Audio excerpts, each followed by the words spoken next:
All right, so I am headed to a client. I have 3 clients in a row today. No traffic so far, knock on wood. It is a bit of a drive, it says on the GPS, so I'm sure I'll hit it at some point. But anyway, I got a call back waiting from the IRS. Fun times. If anyone knows, I am full disclosure.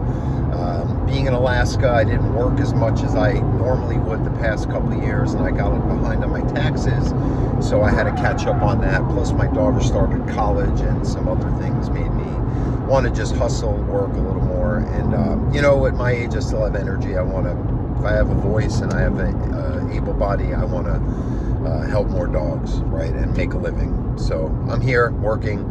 I got a client who it's our 3rd session. It's a reactive dog, pretty challenging case, but hopefully the owners are going to be diligent and follow every step and make every change that the dog requires. Then I've got a new client. I think I didn't double check, but I think it's just a puppy, like a potty thing, or just like a pup. I think it's a poodle. I do remember that.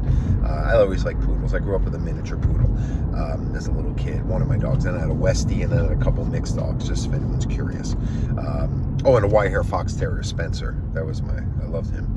He was crazy. Again, my mother didn't have a trained dog, so she was a single mom. Basically let me and my brother deal with, care for, train, if you will, all the animals. Probably partially how I learned how to do all this stuff, just being left to deal with the adult duties with the animals is part of my, I grew up in that way. And then I got my last client. They are it's in essence a puppy. I think she's about a year old, a little over that. And she just needs basic home manners, obedience, structure, leadership, the proper relationship. It all comes down to one thing, but some people, I tell them and they get it. Other people, it's like, well, we can't move ahead until they really understand the concept that you can't train your dog part of the day because it's convenient and that's where you want them to listen. But the other part of the day, they're just zipping around doing whatever they want, reacting to every move you make, which I say in almost every video related to dog problems.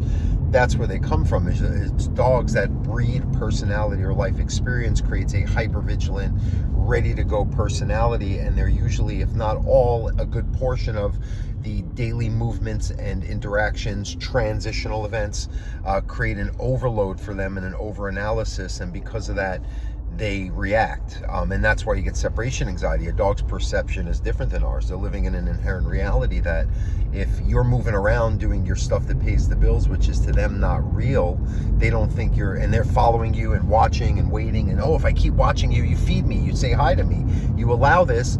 Well, a pack leader, wouldn't they kind of make me wait in the wings till the next move is made? And that's what the training, place training, crate training, side by side, heel, sit, obedience command training, that's what it's supposed to do. It's supposed to teach a dog that you are aware of that in the instinct level of it. The other side of it is the conditioning. Dogs are just getting overstimulated. Just see it as a dog is thinking about 5 things when they shouldn't be thinking about anything, or like, I'm just kind of looking instead of using all my senses, and then I'm overloaded because when you move, I get stimulated, even if it's just getting up off the couch to go to the bathroom. I say that every day to clients, but it's true. A lot of dogs, they follow you to the door, and then you get up, and that's where separation anxiety is, over anticipating the life you have with them while you're present, and then when you're gone, that doesn't work, and they think they don't get their needs met because they can't keep track of you and your shared environments and their needs getting met, or unrelated things you're doing that aren't even their business. And then if you give your dog enough exercise, actually it's doing them a disservice to let him roam and zip all over the house. Even the yard should have some structure. They can have exercise and play, but if they're reacting, barking, patrolling, can't settle at all, do some training there too and teach them some rules and boundaries. So there's an instinct and a conditioning element to the training I do. It's very holistic. I make sure the dog's getting proper nutrition, exercise, the right breed specific outlets. If we don't cover everything, there's going to be a miss, and there's going to be a reason why the dog is discontented, acting out, just like people. A lot of times you make excuses for the behaviors, but it's like, how's your nutrition? How's your health? How's your exercise? Is your job fulfilling, or are you just doing something to get a paycheck? If dogs are just living to exist and fulfill our emotional needs just to get their paycheck because we feed them and care for them, a lot of dogs, especially the ones that end up as clients as mine, because I see a pattern to the personality type, breed aside from that, it's sometimes they get really that's where the problems come from, aside from just teaching them, okay, this is what I do when my dog has this issue, almost preventatively. That's why I hate trainers like the bonker trainers or the reactive trainers. Oh, your dog jumps on someone, do this. Your dog barks, do this. Your dog does this, ignore it till it stops, then reward it. That's not going to teach them long-term a better way to see it inherently and conditioning wise, because they're still going to get away with the behavior and then you're rewarding it. And in some new situations, like, well, if you're seeing a reduction, I'll still reward any kind of improvement in a certain, like, react, whatever it is. But generally I try to have a dog, well, we know someone's coming to the door 15 minutes in advance. We know we're going to go on a walk and encounter a dog before we get there. We just arrive at a new event. You're not flying out of the car. We're going to make you wait and be calm. People are not, that's the issue. They're not willing to take these measures and communicate to their dog specifically what's wanted.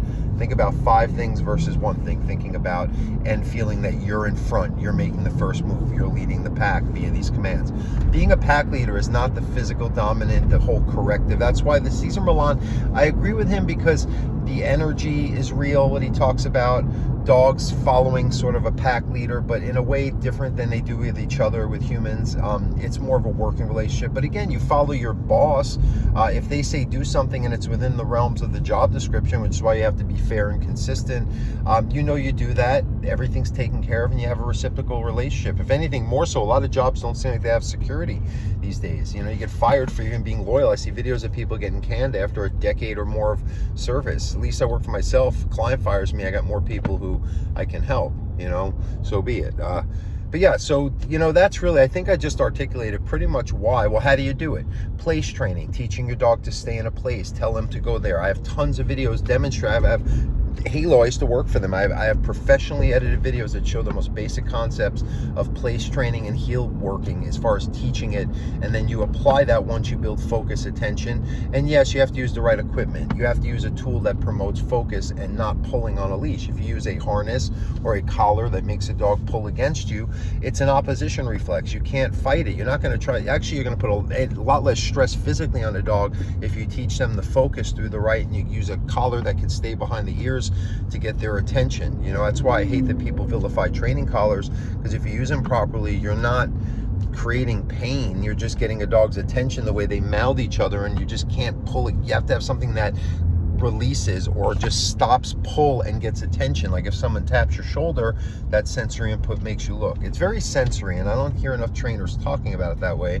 Not every trainer is autistic and raised an autistic child by themselves and has 30 years of being exclusively around dogs and nothing else in their life to have a pretty good understanding of their reality. But it's not at all.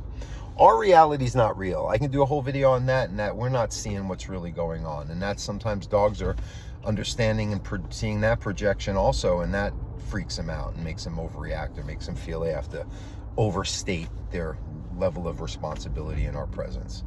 So I'll leave it at that. I got tons of traffic to deal with here. It started. I spoke too soon.